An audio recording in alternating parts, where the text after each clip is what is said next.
وسلم کو یہ حکم دیا تو آپ سے میرے بندے میرے بارے پوچھتے ہیں تو آپ بتا دیں میں بہت قریب ہوں، میں ہر دعا کرنے والے کی پکار کو، اس کی دعا کو سنتا ہوں۔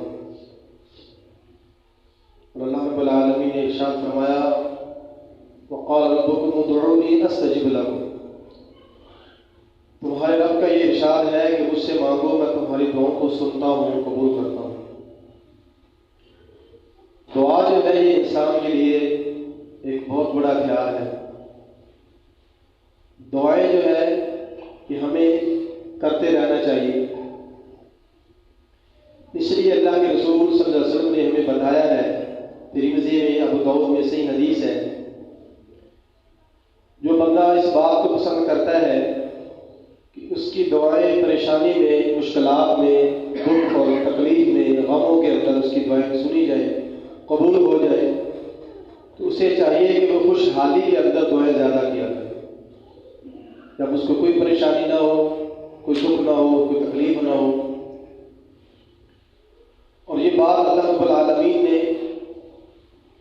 واضح کر دی ہے کہ میں تمہاری دعاؤں کو سنتا ہوں، استجب لکم۔ اب دعا جیسے مانگے، جس زبان میں مانگے، اللہ سننے والا ہے۔ بلکہ ابن ماجہ میں ہے، اللہ کے پیارے نبی محمد صلی اللہ علیہ وسلم نے ارشاد فرمایا کہ جو بندہ اللہ تعالیٰ سے دعا نہیں مانگتا اللہ ناراض ہو جاتا ہے۔ اللہ کی یہ شان ہے، جتنا ہم اللہ سے مانگیں گے، جو مانگنا چاہیں، دنیا مانگے، آخرت مانگے، اور اگر آپ یہ دعا پڑھیں ربنا آتنا فی الدنیا حسنۃ وفی الآخرۃ حسنۃ وقنا عذاب النار، یہ دعا کتنی جامع دعا ہے۔ اور آپ یہ دعا مانگیں کہ اے اللہ میری دنیا بھی بہتر کر دے اور آخرت بھی میری بہتر کر دے، یہ بہت اہم دعا ہے۔ اس طریقے سے کئی اور ایسی دعائیں ہیں، آپ قرآن مجید کے اندر آپ اس کو پڑھیں گے، لیکن اس کے اندر ایک بات بالکل واضح ہے کہ اس میں کسی کا واسطہ وسیلہ نہیں ہے، ڈائریکٹ آپ اللہ سے مانگ رہے ہیں۔ ربنا لا تزغ قلوبنا بعد إذ هديتنا وهب لنا من لدنك رحمة إنك أنت الوهاب، اس میں بھی ہم اللہ تعالیٰ سے ڈائریکٹ مانگ رہے ہیں کہ اے اللہ ہمارے دلوں کو ٹیڑھا نہ کر، ہمارے دلوں کے اندر کجی پیدا نہ کر، اس کے بعد تو نے ہمیں ہدایت سے نواز دی ہے۔ پھر ہم دعا کرتے ہیں ربنا اصرف عنا عذاب جہنم ان عذابها كان غراما، اس کے اندر بھی ہم ڈائریکٹ اللہ سے مانگ رہے ہیں۔ تو کسی کا واسطہ دے کر، وسیلہ دے کر، کسی کے صدقے، کسی کے تو خیر دعا نہ مانگے، ڈائریکٹ اللہ سے مانگے۔ یہ دعا کا ایک اہم نقطہ ہے کہ دعائیں جو ہے وہ اللہ سے مانگی جاتی ہیں۔ اللہ سننے والا ہے، اللہ دینے والا ہے، اللہ کے دونوں ہاتھ سیدھے ہیں، اللہ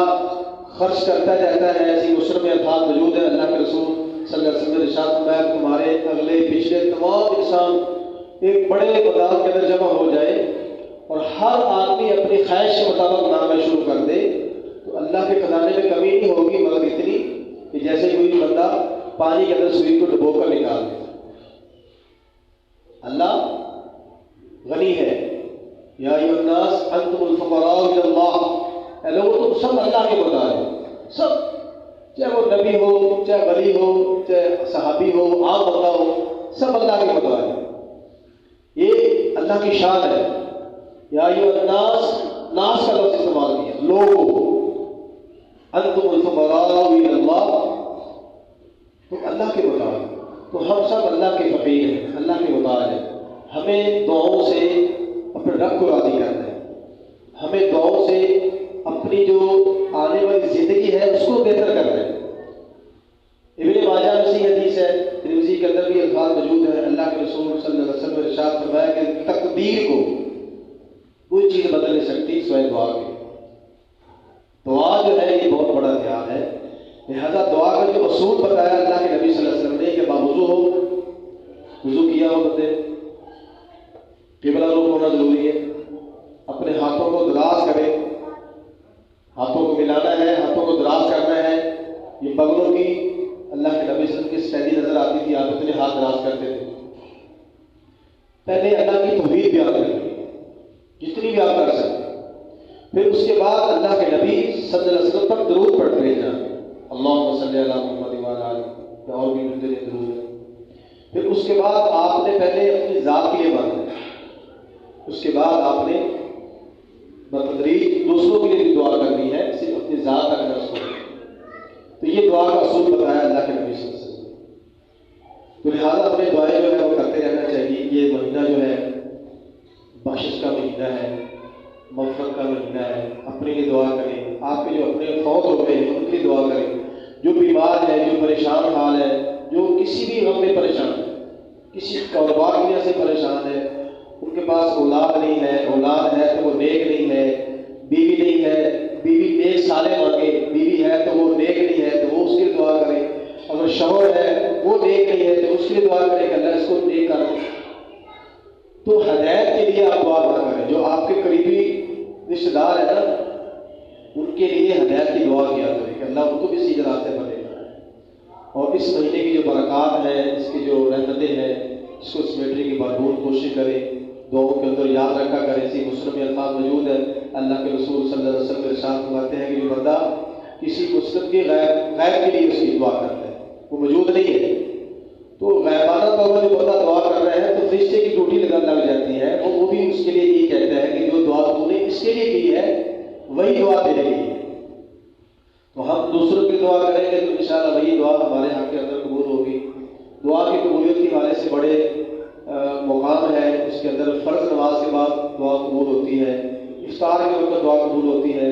مسافر کی دعا قبول ہوتی ہے، والدین کی دعا اولاد کے حق میں قبول ہوتی ہے۔ لہٰذا جو والدین ہیں ان کو چاہیے کہ وہ اپنی اولاد کو دعاؤں کے اندر یاد رکھیں، اور اس بات سے اللہ کے نبی صلی اللہ علیہ وسلم نے منع کیا، صحیح بخاری سے مسلم میں ہے کہ اپنی ذات پر، اپنی اولاد پر اور اپنے مالوں پر بددعا نہ کیا کرو۔ جیسے دعا قبول ہوتی ہے نا ایسے بددعا بھی قبول ہو جاتی ہے،